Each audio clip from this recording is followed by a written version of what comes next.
Ultimate Stories, aho tubazanira major stories exclusively non politics. Hano mbazaniye content zazindi nziza. Uyu munsi dufite content nziza cyane muri Bwakunde. Nongeye kubasuhuza aho muri hose. Ninjye nanone icyo kunywa kitabura ku birori mode cyangwa nyita Modeste Uwonzi. Nkabangarutse hano kuri Ultimate Stories, bazanira major stories aho turi bwaganire muri wa mwanya wanjye nise umurabyo w'ibivugwa. Imana irabarinze. Is everything going on well? So far so good. I appreciate you guys to come on this channel and check out what we got, what we're gonna offer you in terms of news or major stories in the societies. Our societies need to have people who know everything, like anything that just breaking up, we can deliver it to you instantly. So ndabashimira mwebwe mufata kanya mukaza kuri channel mugakurikirana content tubashiraho, mugakurikirana ibiganiro tubaha hano. Ni byiza cyane, ndabashimira kandi mukomerezaho. Mwakora like, mwakomentinga muri section, mwasharinga ku nshuti n'abavandimwe, byose ndabishima cyane. Yego naratinze muri byinshi. Uyu munsi bafite content zikomeye. Uyu munsi turi bwarebe kuri fraud, donation fraud iri kugenda imbere, iri gukorwa n'Abasomalia muri Minnesota. Fraud scheme ingi irakomeye cyane.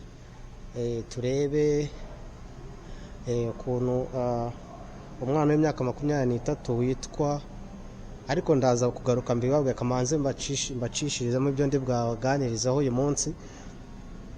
Turaza kureba no ku nibyerekeye ko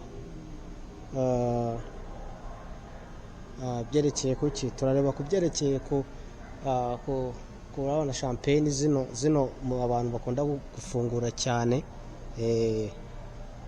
Hari zateza ibibazo bikomeye nazo, nuko zitondera. Turareba ku kindi cyerekeye na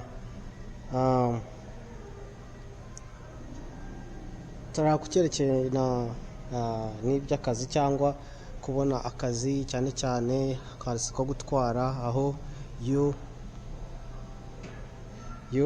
USPS ingi ishinzwe gutanga ibintu hakurya no hakuno mu gihugu cya Amerika, yitwa United States Post Services.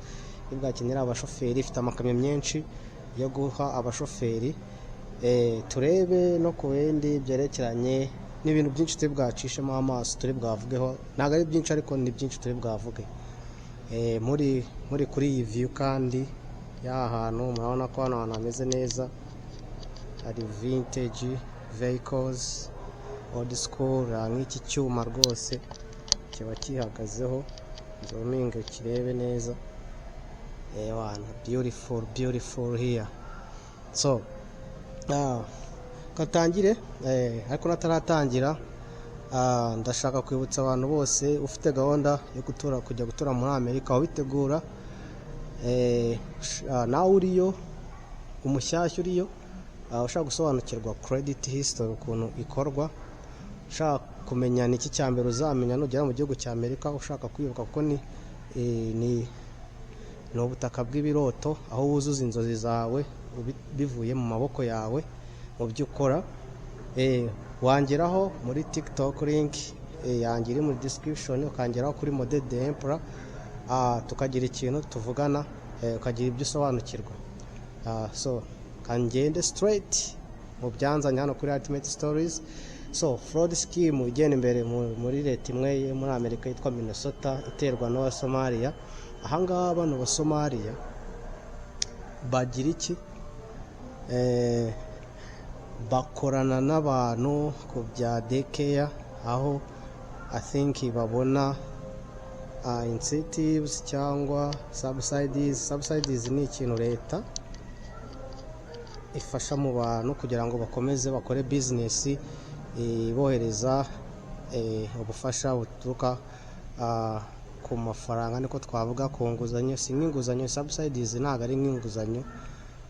Think na ubu yagenewe na amafaranga ugenerwa kugira ngo ukomeze uzamure business. Ahangaha rero ikazamo ikintu kibise fraud scheme cyangwa donation fraud, aho babonamo inyungu nyinshi cyane, ugasanga ni fraud ikomeye cyane.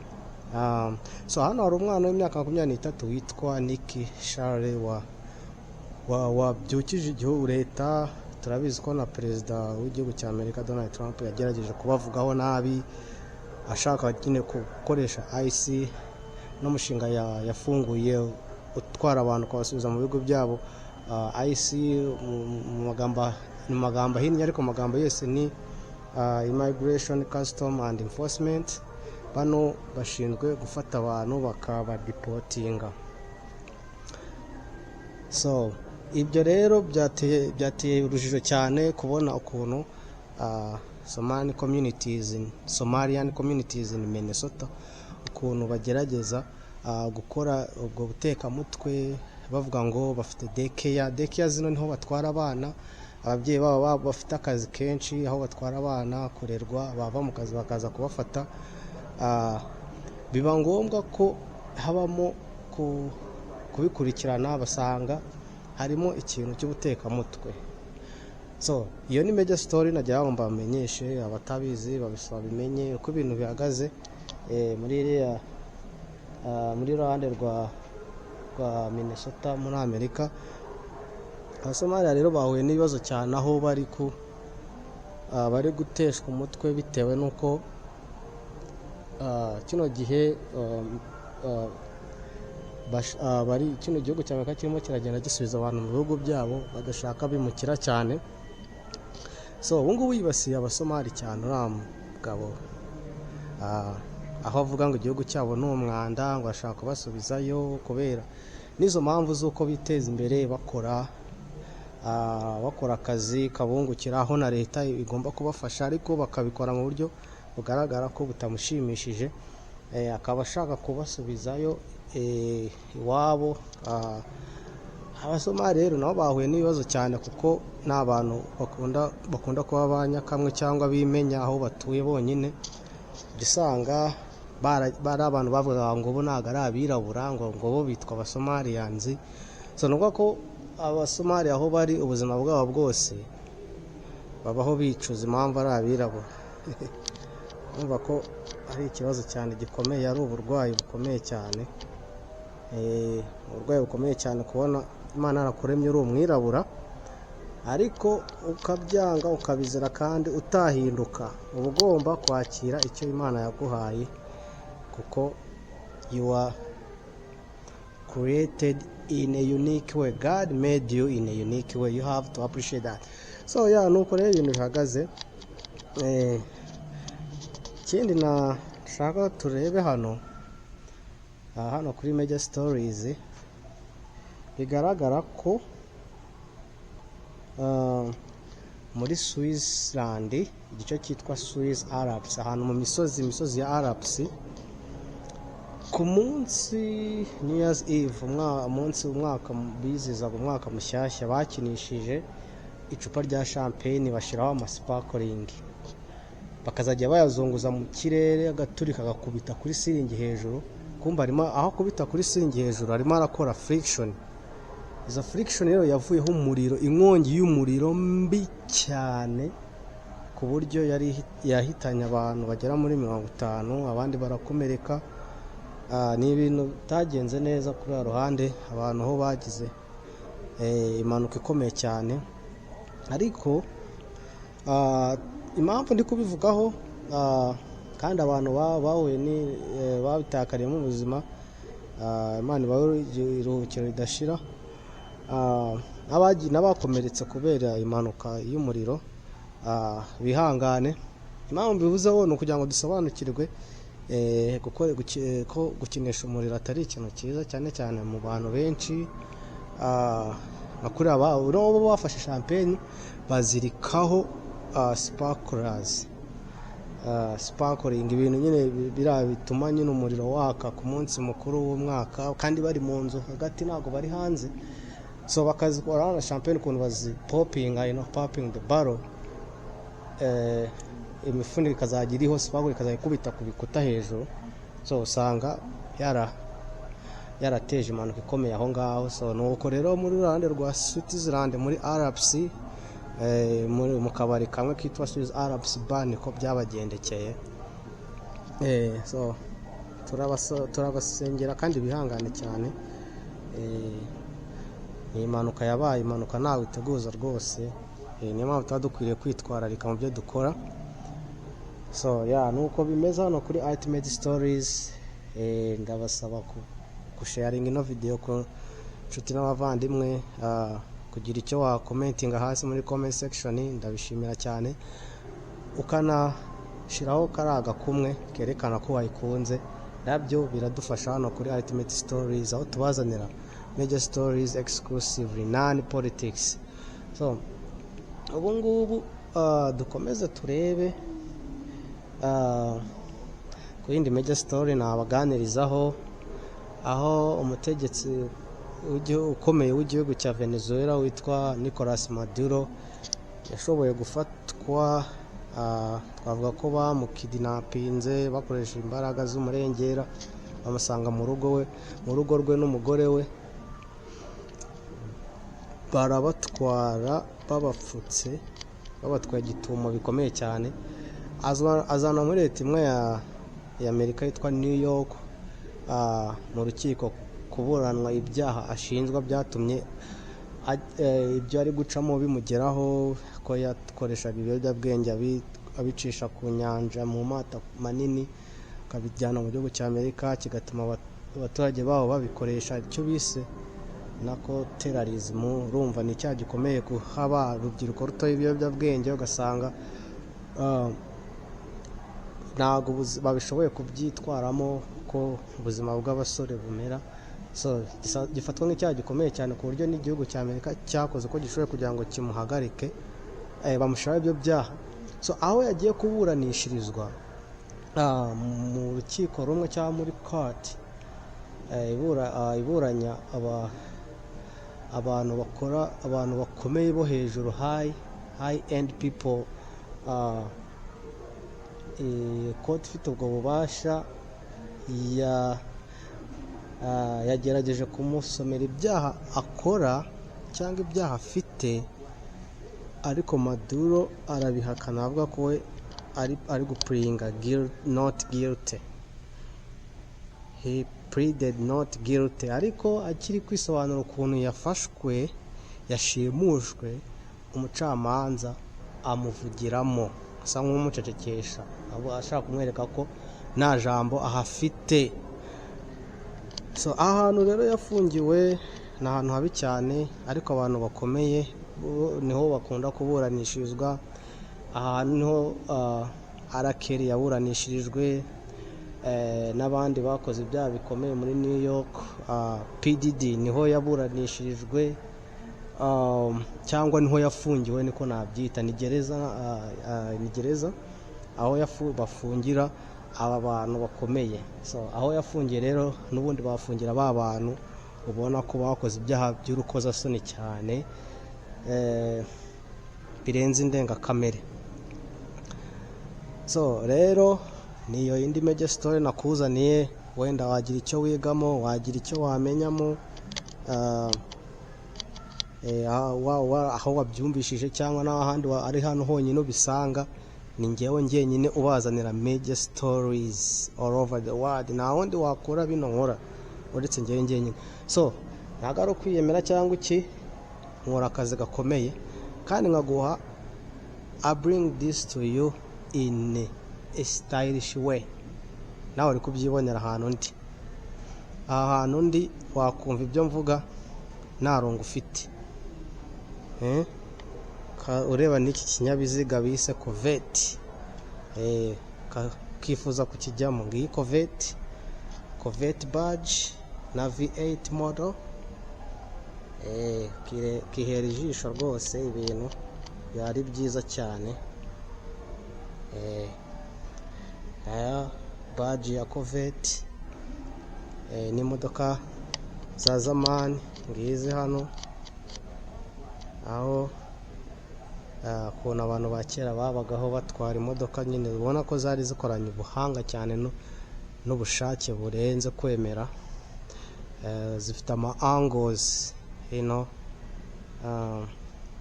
zifite ama present angles, wakari ikintu rero kavuga umuntu wakoraga bino bintu yarabifitemo ubushake bukomeye.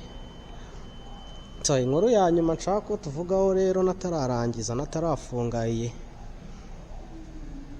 iyi clip, ndashaka kuvuga kuri USPS cyangwa United States Post Services, iri kure ifite ibikamyo byinshi kandi iri guha uburenganzira abantu badafite ibyangombwa byuzuye gutangira akazi, kandi bagatwara ibikamyo byabo byinshi bafite biparitse byabuze abashoferi. So iyi rero ni gahunda imaze igihe kinini yigwaho, bakibaza bakoresha benshi ntago bari bazi akamaro k'abantu batuye muri Amerika badafite ibyangombwa babafitiye. Iyi non-domicile CDL cyangwa driver's license ihabwa umuntu utarabona ubwenegihugu, utarabona ibyangombwa bimwemerera gutura, cyangwa uje nko gusura umuntu ariko ufite gahunda yo gusubiraho, udafite gahunda yo kugura gushaka ibyangombwa byo kuba umuturage, wemerewe gukora kano kazi.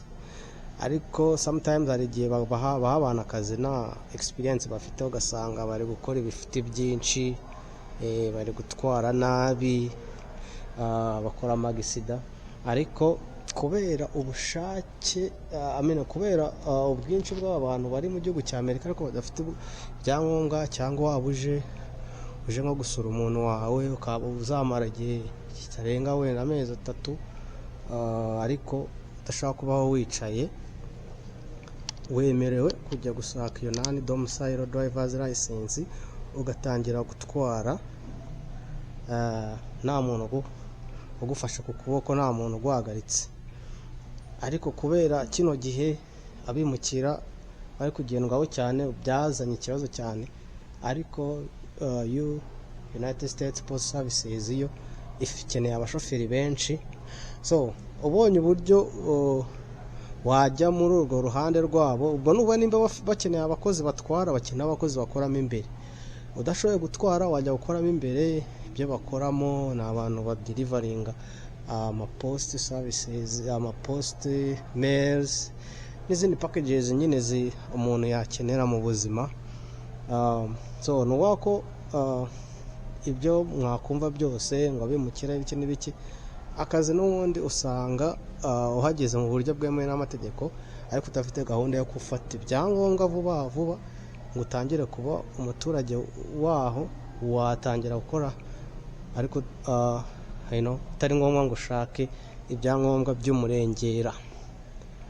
So nuko ibintu rero bihagaze hano kuri Ultimate Stories, aho mbazanira major stories, exclusive non-politics.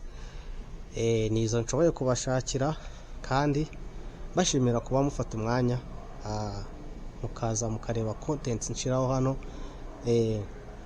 kandi basaba gushiraho kerekana ko uyikunda, agakumwe kerekana ko video wayikunze. Muri comment wagira icyo wandikaho, wagira uburyo uyisangije abantu bawe, nabo bagakomeza bakasobanukirwa ibintu tuvuga hano kuri Ultimate Stories. So natararangiza, nanone